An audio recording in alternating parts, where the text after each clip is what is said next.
Hello and welcome to another video.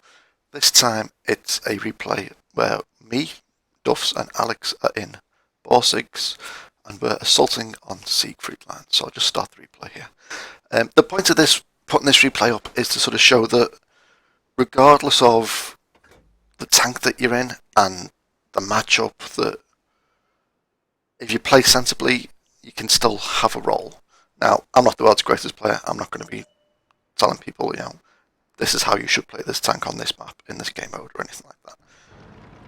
This is just to show what I did, what my thought process was, and to show that if you sort of think about what you're doing, you can still have a bit of a role. So, you can see we've all sort of spread out. Alex starts at the south spawn, me and Duff start at the north spawn.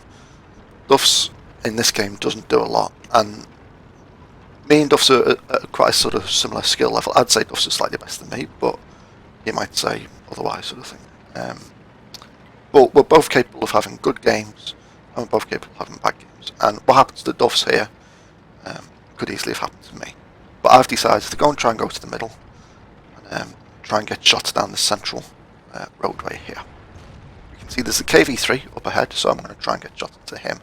But I'm coming through the right-hand gate here, because I don't want to expose myself to anything that might be camping further down here, which we'll see in a minute. There is a tank there, which is the T-30 T9 tank destroyer, so quite a dangerous tank and not one that I wanted to get shot by. Not that I knew it was there at this time, but I knew that's where people like to sit to take shots, as the Mutts just took it there, demonstrating that. So we've taken the tank out already, which was KV3, got a bit lucky. We set him on fire, and now I've made my way into this little sort of central area here to try and put side shots across into what is a WZ-120 and a Leopard prototype, and just trying to give a bit of support to these tanks down in the field, because anything that's down here, if they spot it, I can put shots into it knowing that I won't get spotted back, which is handy for me. Like I say, I wasn't really sort of keen on being in this tank, in this matchup, because obviously it's not a brawling type of tank. It's more of a sniper that relies on camouflage. But we're going to try and make the most of what we have and see what we can do. So far, the only two tanks that have been killed by me and Alex and our team. So we are at least having some effect, but we are losing 2-4 at the moment.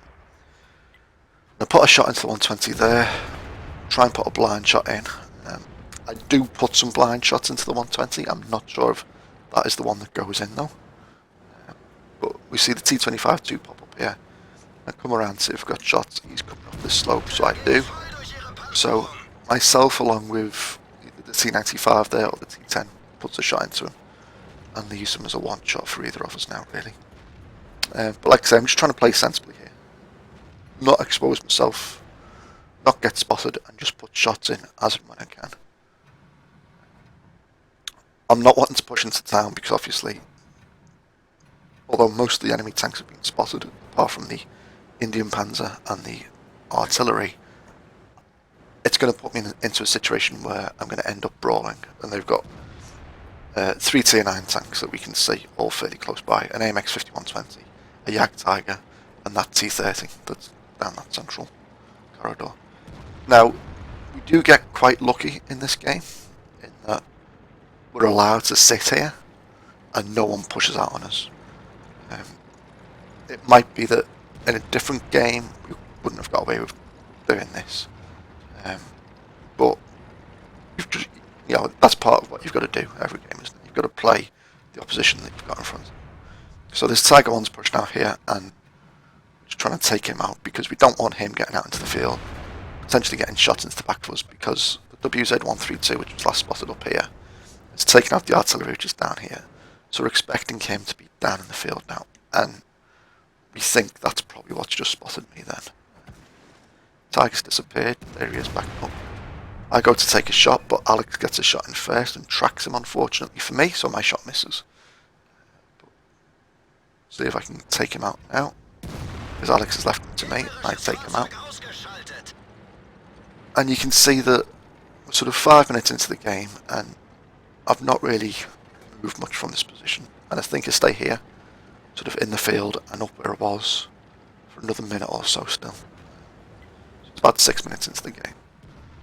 Say that here's another one of the D9 tanks that I was trying to get shots into the side of, and I do. Unfortunately, he takes out RT-54, so in terms of vision on that side, I'm not going to see him until he gets spotted again by something else, because I'm not going to spot him myself. I don't have the view range. But there's the WZ as we expected in the field. T-71's fighting him, leaves him on 8 health, he falls back. I put the shot in, and ammo wrecking, which is a bit unfortunate for him. Not that it was needed on 8 health, but you know, these things happen. There's an artillery shell landing somewhere near me, but fortunately it doesn't hit me. There's the Indian Panzer, which I can't shoot at this moment in time, but like I say, I'm still in this general location. There's 4 minutes left now, so we're 6 minutes into the game. I make a slight mistake here where I turn my tracks there instead of backing up. Don't know what happened there. To the left, and we get the shot into him. And we've now got 5 kills between us and the platoon, because unfortunately Duff's died early on without being able to get anything done really this game. And like I say, going back to what I said at the start, you know, that could easily have been me in this game, and this could have easily have been Duff's. It's nothing against Duff's, he didn't do anything particularly wrong compared to what I've done. You know, it's just showing that depending upon where you go, you can have totally different games. So all that we've got left now is the WZ-120 in the field and the Ag Tiger. I duck in here just in case the Ag Tiger was coming around the corner to try and get shots down this corridor again, but fortunately for me he wasn't. I do find him now here, try and track him, but go forward a bit too far. I'm trying to get a shot into his track there, but wasn't sure how this rubble pile was modelled in terms of its collision model, and didn't want to accidentally put a shot into the rubble pile instead of into the tank. And then there's the WZ again, spotted. I bounced one off his turret, he missed me fortunately. Got myself a T10 and Alex closing in on this guy. I get the shot in to his upper plate, and all that's remaining is one of the artillery, which the T-71 is going to clear up for us now, as he did with the other artillery. I'll just pause the game there, and that's the game done. And finish there. It's showing me as putting in 2 shots to the Leopard prototype and 2 shots to the WZ-120, which is important to remember, because we're now going to look at the post-game stats. So I change over here, and here we have it. So this is my post-game result. We can see here I've actually put 4 shots into the WZ, even though it was only recording as 2 in XVM there in the game. I think it was actually 3 spotted from the damage difference between in game. I suppose now it could have been another 2. Who knows? Anyway, because it's only sort of 500 difference, which is 1 shot. But anyway, we can see I've done 3,865 damage in total, which slightly disappoints me at this stage because I was trying to redo Tank Destroyer Mission 15 for the T-28 concept, which requires you to do 4,000 damage and get 2 kills.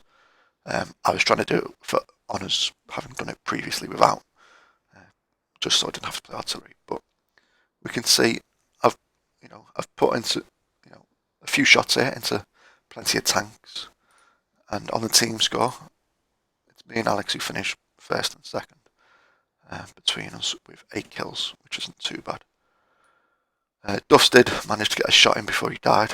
I wasn't sure what he'd done in this game, but like I say, it's just to show that if you stop and think sometimes about what you're doing and where you're going, it can make a difference. And like I say, this isn't me having to go at Duffs, because I almost went to where he went.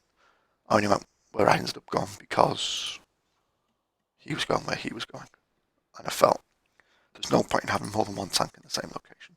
So that could have also have been me had I gone there. So thank you, Duffs, in this case, for going there. And like I say, it's just to show you can't really judge a game from the loading, because all 3 of us had decided it was a lost cause. We're not going to be able to do anything. But there we go, first and second on the team. and first and third on damage for me and Alex. So, like I say, you just gotta roll with it sometimes and do what you can in a game. Anyway, thank you for watching. Hopefully have some more videos for you in the not too distant future and not 6 months wait this time. Got some ideas. Got to try and convince Alex and Duffs about some of them, but hopefully I can, and hopefully I'll have more content for you soon, and hopefully some of the other guys will start putting stuff up as well. Anyway, thank you for watching, and see you again soon, hopefully.